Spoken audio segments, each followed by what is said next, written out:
Hi, Martin Roberts here. Welcome to another property masterclass on Martin Roberts Property Titbits on YouTube.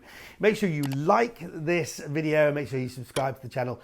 This is one of a series of the masterclasses which I've done on buying property at auction. Obviously it's something which I know quite a lot about, so I've broken it down into a lot of different segments and we're working our way through in sort of manageable 10-minute chunks. So this is segment number 3. You might want to watch the other 2 if you haven't seen this all. If you haven't seen them already. But we're moving through the whole auction process, so I hope you're enjoying this. And don't forget that I also have lots of other things that can help you through when it comes to buying at auction. I've got my book, which is the Property Auction Guide, which you might want to have a look through. Lots and lots of words there, which can guide you into the world of buying property at auction. I've also got my Property Auction Masterclass, which is an online course which you can do, and you can find out about that, and also the general property trainings that I do through Asset Academy on martinrobertspropertyeducation.com, which is my property training website. So let's move on to module 3 when it comes to auctions, and that is why people sell properties at auctions, and this really is to try and dispel the myth that rubbish properties come up at auction. People buy property at auction, sell property at auction for all sorts of different reasons. And it's not just that the property is rubbish, and that is a major preconception I've got to try and dispel. You may well have been in the process of trying to sell a house or buy a house. You know, at times it can be very frustrating with people letting you down in terms of promising that they'll do something and then not doing it. A sale gets almost to the point where it's going to happen and then it fails. A purchase, somebody's absolutely committed to buy and then they change their mind at the last minute. We've got a very flexible purchase process in the UK, which I think sometimes it goes against all of us, because it means that, until you exchange contracts, there's no commitment on either side, and you can be led right up the swanny, and that's really annoying. And one of the great things about auctions is that it is a definitive process. It's definite. When the hammer goes down, you have bought the property and the person selling it has sold it. So that's a binding commitment, and when you are there, the hammer goes down, you will exchange contracts. That is the legal point when contracts are exchanged. You will be taken away, you will need to sign paperwork, and that paperwork is a legally binding purchase agreement that you will buy that property.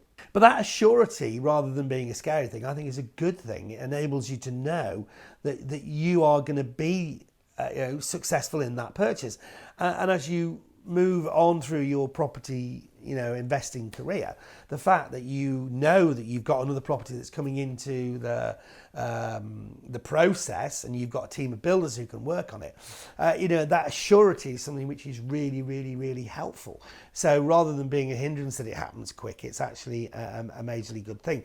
So one of the reasons why people would sell at auction is they want that surety. People who've been down the process of trying to sell by other means and it failing, and for that reason they've gone down the auction process, and that can be the reason that people do it.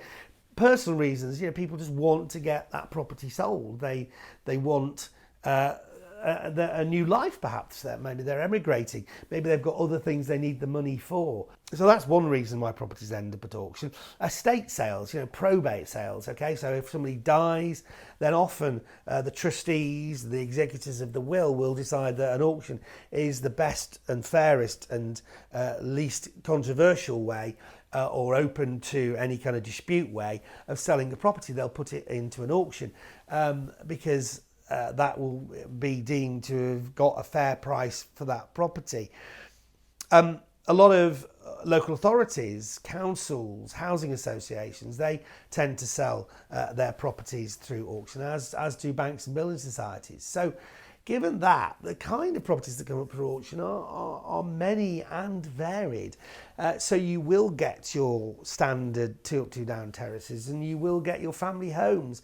You'll get stuff that's in a right old state that's been lived in by the same person for 70 years and not really touched. Or you'll get stuff that's a brand new flat that somebody's just decided to move on, or a housing association selling. So don't be prejudiced in terms of what kind of properties come up at auction. So the process in terms of they will go through, the person who's selling will be, they will approach an estate agent who will then often have links with an auctioneer, and then they will approach that through the estate agent or whatever, or possibly directly the auctioneer, and they will discuss the property that they have to sell. And the auctioneer will often visit the property and give his appraisal on what he thinks is a fair price for that property. And between them, the seller and the auctioneer, they will come up with 2 really important numbers, and they're ones that you really need to get into your heads, and that is the guide price and the reserve price, and they are very different. The guide price is the price which you will often see in the auction catalogue, and it is literally that, a guide. Theoretically, it is supposed to be plus or minus 10% of the reserve price. The reserve price is the price at which the property will not be sold below. Okay, so the auctioneer will speak to the seller and say, what is the minimum price that you're willing to accept for this property? And between them, they will decide that number. And you will not at the auction get to know that. But it's a really important number. Now, it can be based on the number of people who visit the property. It can be based on the value of the market at the time. It can be based on all sorts of things.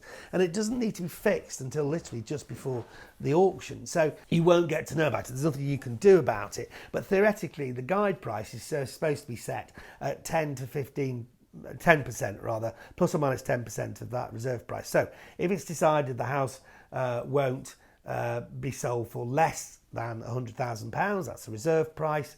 The guide price might be £90,000 or £110,000, you know, and it might be set at £100,000. It's really down to you to work out what the value of a property is, and there's really no excuse these days for not absolutely nailing as much as you can what you think a property is worth. There's so much information available on the likes of Rightmove, on Zoopla, on the government registry, the government land registry sites, Up My Street, you know, all the different sites which are out there which can help you find similar properties in an area. Now, you won't always be able to find something similar, but more often than not, you will be able to find something similar. So finding something similar and then basing your own valuation on what you found that's similar. And by doing so, you will set a marker in the sand, if you like, for what that property is worth. And irrespective of the guide price, you've set your own set of rules, and you need to find out what, of course, the property would be worth if it was in fantastic condition. Maybe it's not in good condition. You need to find out what similar properties have sold for. You've got to find out what your rebuild or your renovation costs are going to be, and you need to work backwards to a price that you're happy with, and that's your budget. And it's really important that you have that absolutely fixed before you go into auction. You know what that property, irrespective of the guide price, is worth to you. Now, I say that to you because if you are looking at buying something for personal reasons, then the kind of calculation is different. You may well be willing to spend more than the property on the face of it is worth, because to you it's worth more. But just don't let yourself get too carried away. There are always other auctions, there are always other opportunities, and unless it's absolutely your dream place, then don't get auction fever in any circumstances. So you work through the websites, you come up with a price that you're happy with, and that is your own budget. And then you've got to make sure that you can afford to pay for it. And we talked in an earlier little module about making sure that you've got the finance. You can get finance on auction properties, but you need to know that within 28 days of going to that auction, if you're successful, you will be able to buy that property, come up with the rest of the money. And you do not want to be getting sleepless nights trying to work out where you're going to get the funds from to actually purchase at auction, because that would be really, really bad. So you need to have your ducks in a row financially before you go to the auction. So we've got our funds lined up.